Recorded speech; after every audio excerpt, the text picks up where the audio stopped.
After Marvel took over the world with its cinematic universe, it felt like every Hollywood studio had just one mission: try to replicate the formula and make a ton of money and success. We saw a bunch of attempts, some that worked, and others not so much. DC itself gave it a shot on the big screen, and the result was that roller coaster we all know too well. But what most people don't realize is that, while the spotlight was on the live-action movies, DC was quietly cooking up something else, a fully fledged animated universe built from scratch. Known as the Tomorrowverse, it's a 10-film saga with a complete, self-contained storyline, beginning, middle, and end. The journey kicks off with a young Superman still figuring out how to be a hero, and it builds all the way up to a crisis of cosmic proportions. It's a ride filled with highs and lows, some brilliant moments, and, let's be honest, a few very questionable writing choices. So get ready, because today we're binging the entire saga, and by the end, we'll decide together. Was it really worth scrapping the previous cinematic universe to start this one?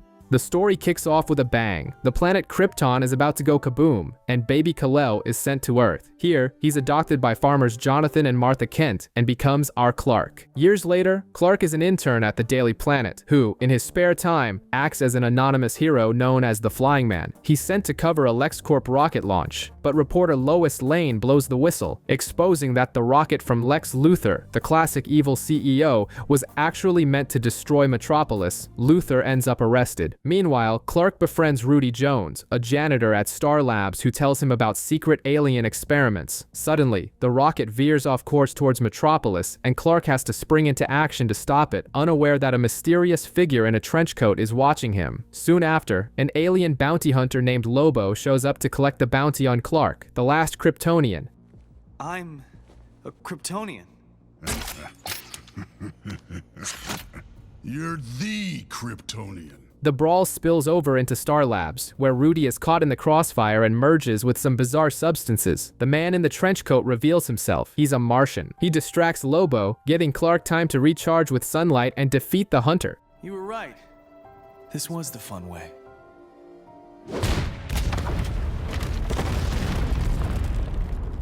The Martian introduces himself as John Junds and tells Clark his entire backstory, but warns him to lay low. At the hospital, Rudy wakes up to find he can now drain people's life force. Martha gives Clark a new suit with an S on the chest. Did you make this?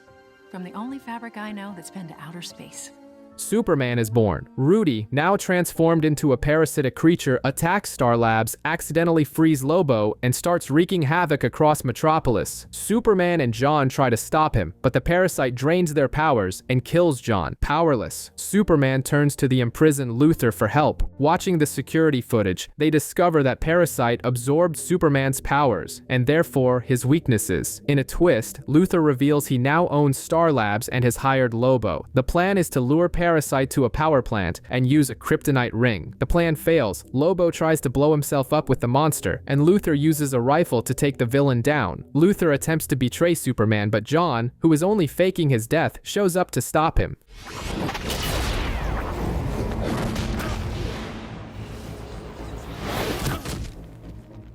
Superman appeals to Rudy's humanity, and Parasite ends up sacrificing himself to prevent the power plant from exploding. In the end, Superman, John, and a regenerated Lobo meet. Lobo drops a hint that there might be more Martians and Kryptonians out there, and John sets off on a new mission to find them. The next film begins with Barry Allen, our Flash, trying to have a normal date with Iris. But since the superhero's life never takes a break, Superman and Brainiac decide to throw down right in the middle of their picnic. Barry, of course, goes to help. When Brainiac fires a kryptonite bullet,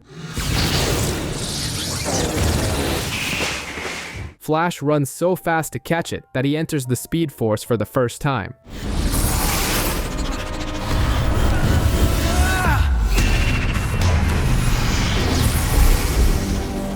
A mysterious voice calls to him, and suddenly, he lands in the middle of World War II. There, he comes face to face with the Justice Society of America, Wonder Woman, Black Canary, Hawkman, and even the original Flash, Jay Garrick. After some initial distrust, they see that Barry is one of the good guys and recruit him for a mission to rescue a codebreaker from a Nazi fortress. During the mission, a prisoner hands a package to Shakespeare, the journalist accompanying the team. It turns out Shakespeare is actually Clark Kent, but a different Clark, which makes Barry realize he didn't travel through time, but to a parallel Earth. This isn't a different time. What are you talking about? This is a different Earth. The so-called Codebreaker is Dr. Fate, the same one who called to Barry, and he warns our hero that he has a lesson to learn before he can go home. The deciphered code leads the team straight into a trap in the Bermuda Triangle, where they are captured by Aquaman, who is working with the Nazis under the mind control of the villain of the piece, the Advisor. The team breaks free, and all hell breaks loose in New York. The battle is chaotic. Sea monsters kill Hawkman. Steve Trevor helps Wonder Woman free Aquaman from mind control.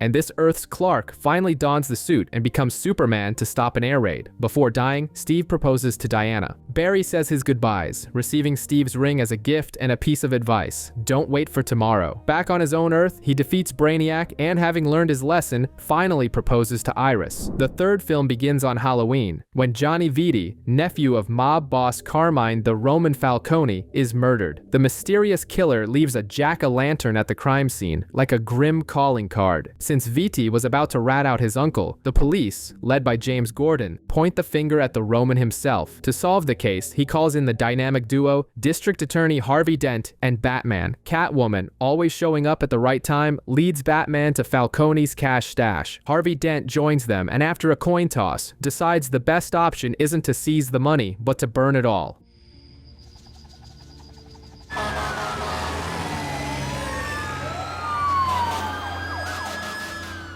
In retaliation, Falcone has Harvey's house bombed. He and his wife Gilda barely survive. Batman chases down one of the henchmen, but a lack of evidence gets him released, and Batman gets an earful from Gordon about becoming a better detective. Time passes, and the killer, now nicknamed Holiday, continues to rack up victims. The Joker escapes from Arkham, pissed off that a new celebrity criminal is stealing his spotlight. He even threatens Harvey, thinking he might be Holiday. Batman finds himself in a bind, with a list of suspects that includes half of Gotham, from mobsters to the Joker himself. On New Year's Eve, during a party on Falcone's yacht, things get even crazier. The Joker tries to attack the city with a stolen plane, hoping Holiday is in the crowd below. In the midst of the chaos, Batman has an epiphany. He deduces that the killer is Alberto, Falcone's son, who has been spurned by his father his whole life. So, when the clock strikes 12, do I get a little kiss? The Bat returns to the yacht and accuses Alberto to his face, but as the clock strikes midnight, the real Holiday appears and shoots Alberto, who falls into the sea and is shredded by the boat's propellers. In other words, Batman's theory just went down the drain. To top it all off, in a post-credits scene, Bruce Wayne attends Alberto's funeral, where a mysterious woman accompanying Falcone greets him. It's Poison Ivy, who uses her powers to take control of our hero's mind. Things just got serious.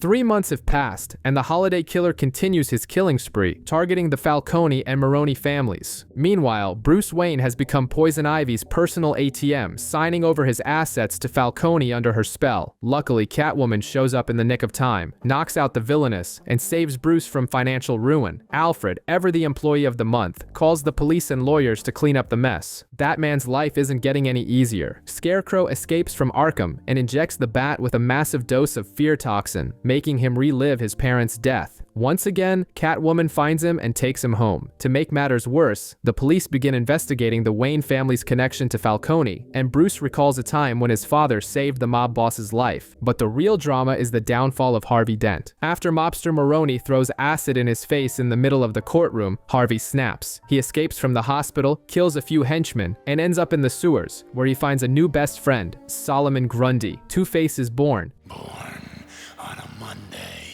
He leads a mass breakout from Arkham and storms Falcone's penthouse with the Joker, Penguin, and the rest of the gang. It's all-out war. Batman and Catwoman arrive, but they can't stop Two-Face from shooting and killing Falcone. In the ensuing chaos, Falcone's daughter, Sophia, tries to get revenge and ends up falling from the building to her death. In the midst of the chaos, Catwoman reveals she is Falcone's daughter, and Batman accidentally lets his identity as Bruce Wayne slip. When Two-Face turns himself in, taking the blame for everything, the M. Night Shyamalan-level plot twist is revealed. Batman confronts Gilda, Harvey's wife. She confesses that she was the one who started it all, hiring the original killer. The motive? Falcone had forced her to have an abortion years ago, and she wanted to take justice into her own hands. Batman leaves, leaving it up in the air whether he will reveal the truth.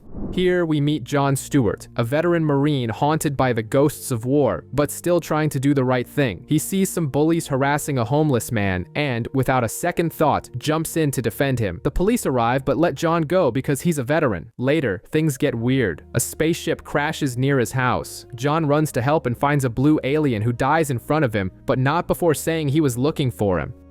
I found you at last, John Stewart. From the alien's ashes, a glowing green ring begins to float, says John has been chosen for the Green Lantern Corps, and places itself on his finger. Unsure how to remove or use the ring, John asks for help, and the ring flies him to the Justice League's watchtower. There, Martian Manhunter and Vixen treat him as an intruder. After a quick scuffle, they learn the ring belonged to Hal Jordan, a League member who is missing. Power Ring. Who is your previous owner? Green Lantern Hal Jordan. Since no one has heard from the Corps in a while, John and Green Arrow take the alien's self-repaired ship and head for Oa. When they arrive, the scene is horrifying. The bodies of Lanterns and Guardians are everywhere. They are attacked by a winged woman, Shayera, who explains that her planet, Thanagar, is at war with Ron. Hal Jordan supposedly died in an accident that knocked Thanagar into Ron's sector, and the war has been raging ever since. The group, now with Shayera, heads to Ron to investigate. Along the way, they find Adam Strange, a hero from Ron, who everyone thought was dead. Together, they discover that a third party is manipulating the war, using a cloaked ship to attack both Oa and Ron. When they track the ship, they come face to face with the former Green Lantern Sinestro and his Yellow Lantern Corps. They are captured, and in their cell, they find Hal Jordan, alive and well. Hal reveals that Sinestro orchestrated everything. They manage to escape, but Hal shows a dark side by killing an enemy in cold blood.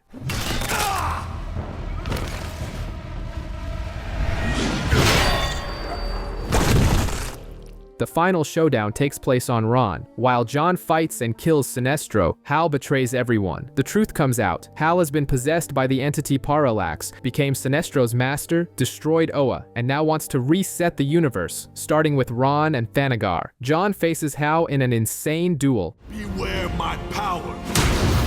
Green Lantern's light. And manages to rip the rings from him, but the former hero doesn't give up. In the end, Green Arrow is forced to fire an arrow into his friend's chest.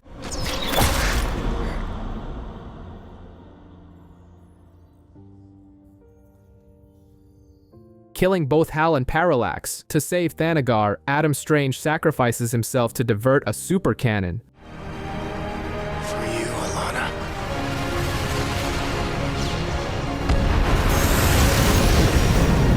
Back on Earth, John sends the rings out to rebuild the Corps and toasts with Oliver to their fallen friends. We start on Krypton, which is about to explode, in a major case of deja vu from the beginning of this list. Supergirl's aunt, Allura, sends her to Earth in a rocket to find her baby cousin, Kal-El, but the plan goes a bit wrong. The ship is damaged and Kara enters cryogenic sleep, arriving on Earth decades late. In the present day, now going by Supergirl, she's struggling to adjust. During a fight with Solomon Grundy, she spots some masked figures spying on her. Suddenly, Superman and Batman show up to save the day. Her older cousin has a brilliant idea: send Kara on an exchange program to the future, to a hero academy in the 31st century, the Legion. Meanwhile, in the present, Batman catches the masked men, but they self-terminate before they can talk. In the future, Kara barely arrives before she starts beef with Brainiac 5, thinking he's the original villain. After they clarify he's just a descendant, things cool down, but no one trusts the guy because of his last name. But in a classic cliche, the initial animosity between him and Kara blossoms into romance. The peace is short-lived. Triplicate Girl sees Mon-El near a secret vault and is attacked, apparently kicking the bucket.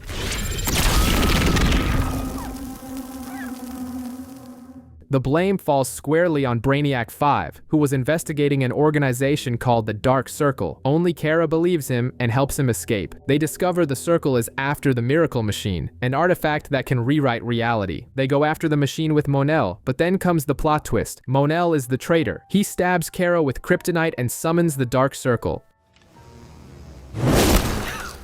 And the circle remains unbroken.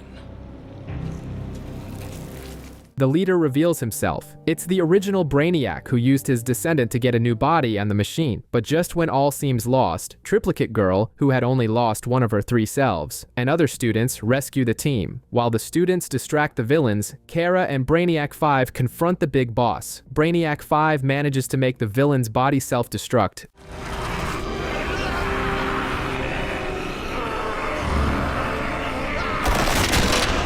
But the machine goes haywire. Kara is tempted to use its power to save Krypton, but accepts her past and throws the machine into another reality. In the end, the students are victorious and become official members of the Legion. In the post-credits scene, Kara calls Superman to let him know she's staying in the future. Shortly after, Superman and Batman are investigating a crater when they are hit and disintegrated by a mysterious in the Old West, in a small town called Last Stand, and the trouble is already brewing. Jonah Hex and his goons are trying to collect a protection fee from the townspeople, but a mysterious and badass gunslinger steps in to crash the party. She can't remember her own name, but the locals call her Angel, and even Wonder. She saves a little girl and stops a wagon full of dynamite from blowing everyone up, showing she's not messing around. The heroine discovers that Hex plans to blow up the town's fort with a train loaded with explosives. She manages to derail the train, but the town's leader, Bat Lash, dies in the chaos. This pisses the woman off, and she beats Hex to a pulp before simply walking away in silence. Cut to Skartaris, a medieval fantasy world. Warlord Travis Morgan captures a mercenary who, in exchange for his freedom, promises to lead him to the castle of the evil sorcerer, Dimos. But this mercenary is super confused, struggling with memories that don't seem to be his and having visions of a strange old man. It's you, isn't it?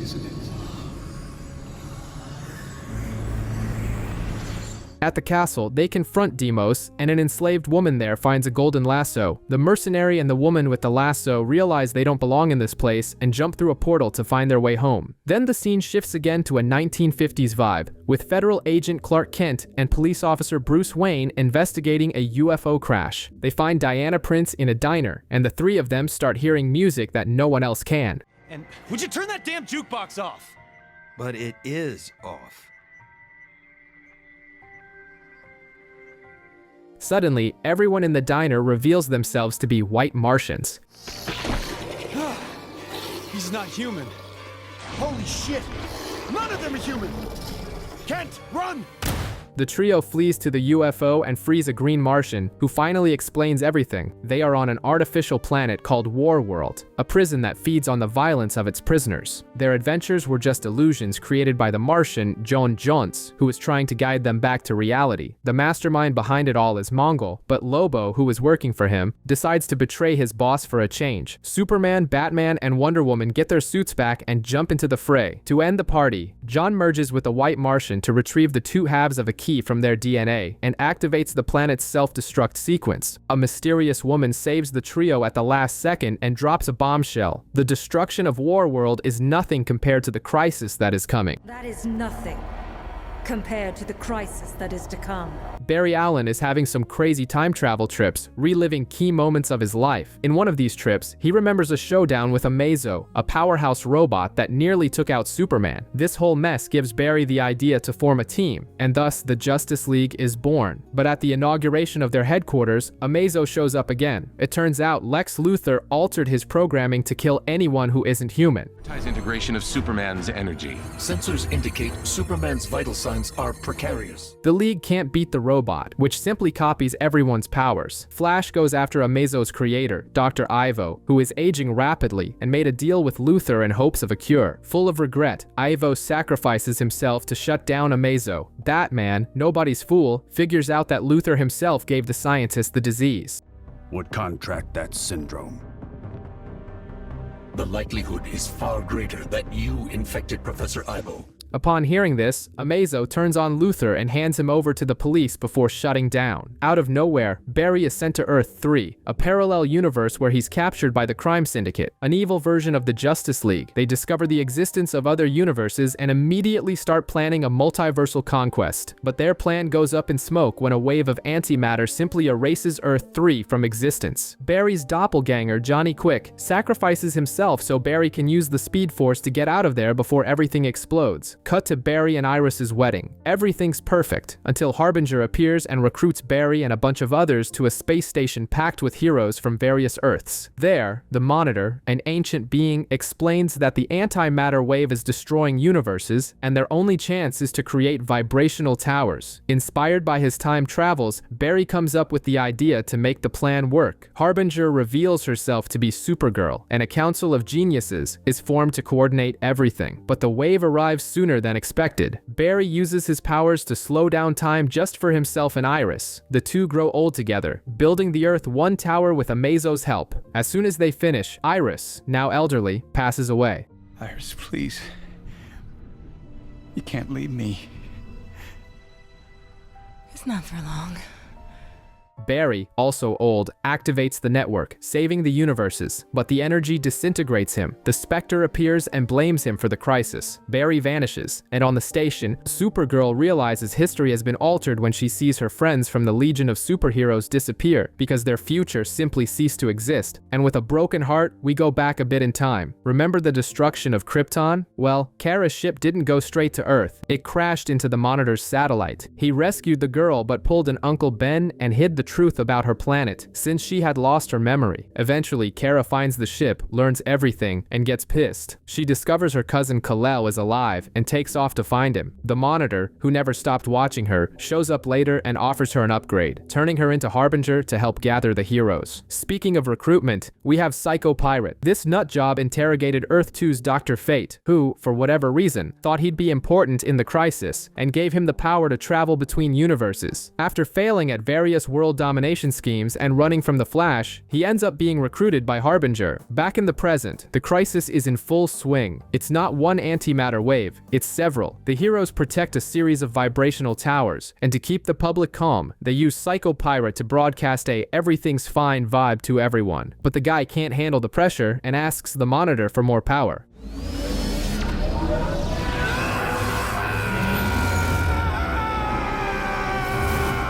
As soon as he gets the upgrade, he's kidnapped by the Big Bad himself, the Anti-Monitor, who offers him his own private world in exchange for his services. Soon after, shadow demons attack all the towers simultaneously. Superman, Batman with a multiversal Bat family, and Wonder Woman on an all-Amazon Earth throwdown. They discover the creature's weakness is bright light, but then Psycho Pirate, now supercharged, enters the scene to ruin everything. He sows discord among the heroes, making everyone fight each other. In the chaos, several Earths are erased. Supergirl, already holding a grudge against the Monitor, has her anger amplified to the max and murders him in cold blood. Meanwhile, on Earth 1, John Stewart is fighting a mysterious man who, in the middle of the brawl, remembers he's John Constantine. To deal with the demons, Stewart overloads his ring's battery and uses it as a light bomb. But the demons merge into a giant figure, revealing they are just minions of the Anti-Monitor. And what's worse, this giant form is resistant to light. Powerless, the heroes can only watch as the Anti-Monitor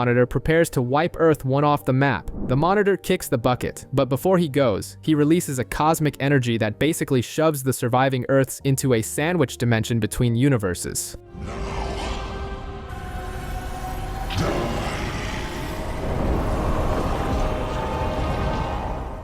The name of the place? The Bleed. This prevents Earth 1 from being annihilated, but it comes at a high price. The place is a chaotic mess, with daily natural disasters and characters from all eras popping up out of nowhere, like a cosmic free-for-all. 8 months later, Batman, after getting a dose of Scarecrow's fear gas, has a flashback and realizes the answer to this whole mess lies before it all began. Dr. Fate confirms the crazy theory, and they set off to find the only guy who might know something about it, Constantine. With the help of Fate's magic, they they restore the sorcerer's memory, and then we get the plot twist. To save his own destroyed world, Constantine sent his Earth's Flash on a kamikaze mission through time to erase Darkseid when he was just a baby. In the meantime, Earth 10's Lex Luthor shows up and confesses that he was the one who leaked their location to the Anti-Monitor. But hold on, it was all part of an evil genius plan. He lured the villain in so he could study his weaknesses and destroy him. The plan? Have Superman absorb the energy of every sun and deliver a superpowered blow. But Supergirl, feeling guilty for killing the Monitor, takes his place and sacrifices herself, obliterating the Anti-Monitor in an epic attack.